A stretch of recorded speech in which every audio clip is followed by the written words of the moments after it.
यह जो कमीशन वाली सरकार है, जिसकी परमिशन की हमको परवाह नहीं है। हम नौजवानों से पूछे तो बोला कि अपने कंट्रीब्यूशन से वाईफाई चला रहे हैं। Highway digital India. नेताजी का बच्चा ट्वीट करता है मोबाइल पर, और गरीब का बच्चा जो है अपने पैसे से अपने हॉस्टल में वाईफाई लगा रहा है, सरकारी हॉस्टल में। आपको ऐसा क्या छुपाना है कि आप चाहते नहीं है कि लोग आकर के हॉस्टल में देखें? अगर सुशासन का इतना बड़ा दावा है, डबल इंजन की सरकार का दावा है, तो आप तो दुनिया को बुला करके दिखाइए कि हम वर्ल्ड क्लास हॉस्टल बनाए हैं। पूरे देश में 3 साल की डिग्री 3 साल में मिलती है। बिहार में आज भी 3 साल की डिग्री 5 साल में मिलती है, 6 साल में मिलती है। बिहार का भविष्य कौन तय करेगा? बिहार का भविष्य बिहार का छात्र तय करेगा। आप सबका हम बहुत आभार व्यक्त करते हैं और आपका स्वागत करते हैं कि आप सब लोग अपनी स्वीकृति, सहमति इस शिक्षा न्याय संवाद के लिए दिए, और प्रशासन की तमाम कोशिशों के बावजूद हम आपके छात्रावास के भीतर गए, आपके कमरों को देखा, आपके जो किचन को देखा, बाथरूम को देखा, लाइब्रेरी देखी, कॉमन रूम देखा। तो मैं इतना तो कह सकता हूँ कि मेरी भी पूरी पढ़ाई लिखाई सरकारी संस्थानों में हुई है। मेरा ग्रेजुएशन यहाँ से आगे एक कॉलेज है, कॉलेज ऑफ कॉमर्स में मैं पढ़ा हूँ, और उसके बाद पढ़ने के लिए दिल्ली गया। तो मैं जब एक विद्यार्थी से यहाँ कहा हॉस्टलर से कि एसी नहीं है, तो बोला कि हॉस्टल में कहाँ एसी होता है? हम बोले हॉस्टल में एसी नहीं होता है, लेकिन लाइब्रेरी में एसी होता है, स्टडी रूम में एसी होता है। देखिए हमारी हालत ये है कि हमको इस स्थिति में पहुंचा दिया गया है कि हम विश्वास ही नहीं कर पाते हैं कि ऐसा इस धरती पर संभव है। जब तक हम भी पटना में पढ़ रहे थे तो हमको नहीं लगता था कि क्लासरूम में जाने के लिए लिफ्ट लगा होगा, हमको नहीं लगता था कि लाइब्रेरी में एसी होगी, हमको नहीं लगता था कि कॉमन रूम में एसी होगा। लेकिन जब बढ़िया इंफ्रास्ट्रक्चर वाली जगह पे पढ़ाई लिखाई किए तो मालूम चला कि इस एक ही देश में कई तरह की शिक्षा व्यवस्था लागू है।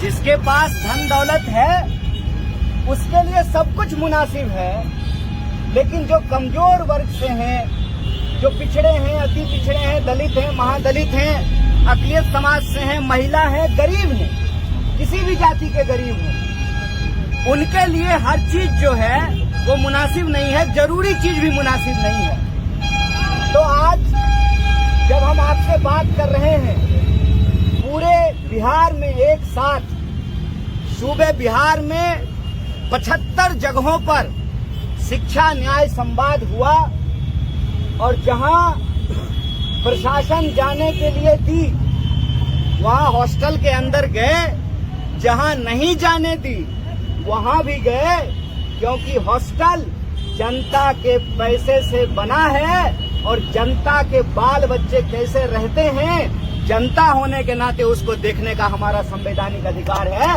इस बात से हमको कोई रोक नहीं सकता है।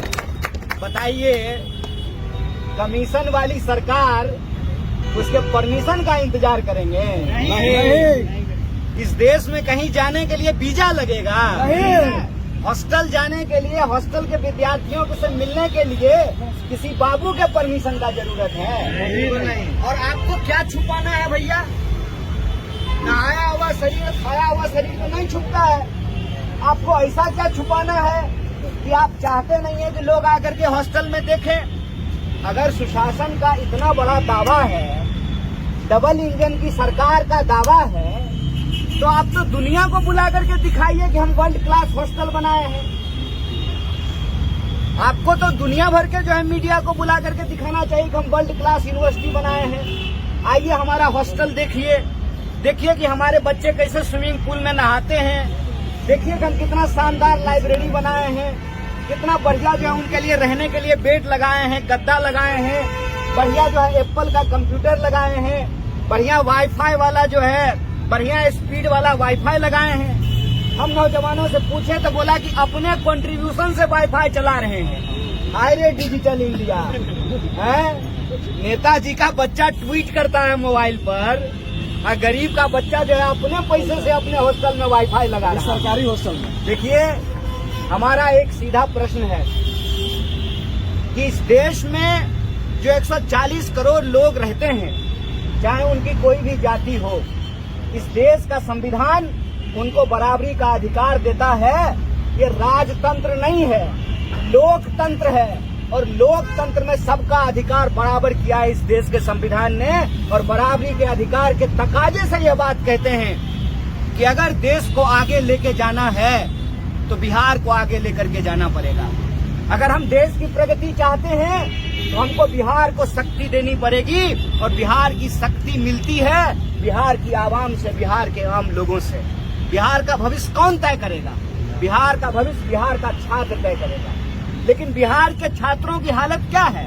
हालत ये है, 45 डिग्री टेम्परेचर है, बेडरूम में जो है एसी लगाने के लिए नहीं बोल रहा है, लाइब्रेरी में कह रहा है कि एसी लगा दीजिए। जो बाबू परमिशन नहीं दे रहा है उसके घर में एसी लगा हुआ है कि नहीं लगा हुआ है ना? एक बार जाइएगा सुप्रिंटेंडेंट साहब का घर घूम करके आइएगा, देखिएगा उनके बेडरूम में एसी लगा हुआ है कि नहीं लगा हुआ, ऑफिस में लगा हुआ। इस देश के एमएलए एमपी के घर में एसी लगा हुआ है कि नहीं लगा हुआ? उनका बेटा बेटी एसी वाला स्कूल में पढ़ता है कि नहीं पढ़ता?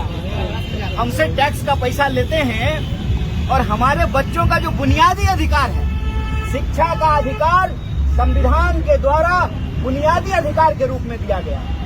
आज जब हम फूले मूवी देख रहे थे, ऐसे ही लोगों को पढ़ने का अधिकार नहीं मिला। आप जानते हैं महाभारत की कथा, द्रोणाचार्य ने एकलव्य को धनुष विद्या सिखाने से मना कर दिया था, कहा था कि तुम धनुष नहीं सीख सकते हो।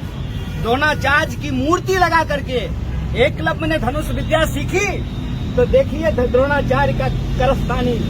द्रोणाचार्य उसको शिक्षा नहीं दिया, उसको धनुष चलाने के लिए नहीं सिखाया, लेकिन वो अर्जुन से जीत ना जाए, उससे बड़ा धनुर्धर न बन जाए, तो दक्षिणा में उसका अंगूठा मांग लिया था। हम कहते हैं अगर इस देश का संविधान नहीं होता, इस देश को 47 में आजादी नहीं मिली होती, तो इस देश के गरीब गुरबे पढ़ाई नहीं कर पाते। जमींदारों के बच्चे जाते थे पढ़ने के लिए विलायत, इंग्लैंड पढ़ने के लिए जाते थे। आज गरीब का बच्चा भी पटना पढ़ने के लिए आता है। इसीलिए शिक्षा के इस सवाल को लेकर के कि बिहार में 3 साल की डिग्री 3 साल में क्यों नहीं मिलेगी? बताइए, कहीं ऐसा होता है? पूरे देश में 3 साल की डिग्री 3 साल में मिलती है, बिहार में आज भी 3 साल की डिग्री 5 साल में मिलती है, 6 साल में मिलती है। दूसरा सवाल है कि किसी भी तरह से इस 45 डिग्री टेम्परेचर में जब आप पढ़ाई करते हैं, किस उम्मीद से करते हैं? इस उम्मीद से करते हैं कि कल को बहाली निकलेगी, परीक्षा होगी, नौकरी होगा, बरतुहार आएगा, ब्याह होगा, हम भी घर बनाएंगे, गाड़ी खरीदेंगे, यही उम्मीद होता है ना? बताइए, समय पर कोई भी एग्जाम समय पे नहीं होता है, और जो एग्जाम होता है उस एग्जाम में प्रश्न पत्र लीक हो जाता है। हम कहते हैं जितना लव लेटर लीक नहीं होता, उससे ज्यादा प्रश्न पत्र जो है इस देश में लीक हो रहा है, क्वेश्चन पेपर लीक हो रहा है। एक भी बहाली ऐसा नहीं है जो पूरा हुआ हो, ठीक से पूरा हुआ हो। तो नौजवानों का भविष्य कहाँ पर है? और इंफ्रास्ट्रक्चर की हालत ये है कि जैसा कि हमारे एक साथी ने कहा कि 36% आबादी के लिए एक हॉस्टल है, और उस हॉस्टल की भी हालत ये है कि ये राजधानी है राज्य की। यहाँ की लाइब्रेरी में भी ठंडा में ठंडा नहीं लगे वैसी व्यवस्था, और गर्मी में गर्मी नहीं लगे ऐसी व्यवस्था में बच्चे अपनी पढ़ाई कर सके, ऐसी व्यवस्था नहीं की गई है। इसीलिए इस शिक्षा न्याय संवाद का एकमात्र उद्देश्य है कि भारतीय राष्ट्रीय कांग्रेस ने ये तय किया है कि हम सिर्फ आपको अपनी रैलियों में नहीं बुलाना चाहते। हमारे लिए सिर्फ आप वोट बैंक नहीं है, हमको नागरिकता के अधिकार को बचाना है। अगर हम अपने नागरिक होने के भाव को नहीं बचाएंगे तो इस देश में लोकतंत्र नहीं बचेगा, और लोकतंत्र यदि नहीं बचेगा तो फिर से राजा का बेटा ही राजा बनेगा। इसीलिए हमको लोकतंत्र को बचाना है, संविधान को बचाना है। और लोकतंत्र संविधान को कौन बचा सकता है? वही बचा सकता है जिस नौजवान की रीढ़ की हड्डी सीधी हो। मैं छात्र नायक से कहता हूँ, भाई बाथरूम में पानी नहीं आए, फिल्टर पानी साफ नहीं करे, वातानुकूलित व्यवस्था नहीं हो, इंटरनेट नहीं हो, किताबें नहीं हो, टेबल नहीं हो, तो तुम्हारा हक है सवाल पूछने का। सवाल पूछो, डरो मत। ये याद रखो, ये तुम्हारा संवैधानिक अधिकार है। तुम्हारे माँ बाप टैक्स का पैसा देते हैं, उसी टैक्स के पैसे से 8,000 करोड़ का हवाई जहाज खरीदा जाता है इस देश के नेता के लिए। उसी टैक्स के पैसे से उनके लिए एसी का मकान बनाया जाता है। इसीलिए उस टैक्स के पैसे पे हमारा भी अधिकार है, हमारे घर के बच्चे भी पढ़ाई कर सकें, नौकरियां ले सकें। इसीलिए इस शिक्षा न्याय संवाद के तहत जब हम आपसे बात कर रहे हैं, बिहार के 75 जगहों पर यह कार्यक्रम आयोजित किए कि सिर्फ छात्र हमारी रैलियों में नहीं आएगा, हम उनके दरवाजे तक जाएंगे। यह जो हॉस्टल है, यहाँ रहने वाले विद्यार्थियों का घर है।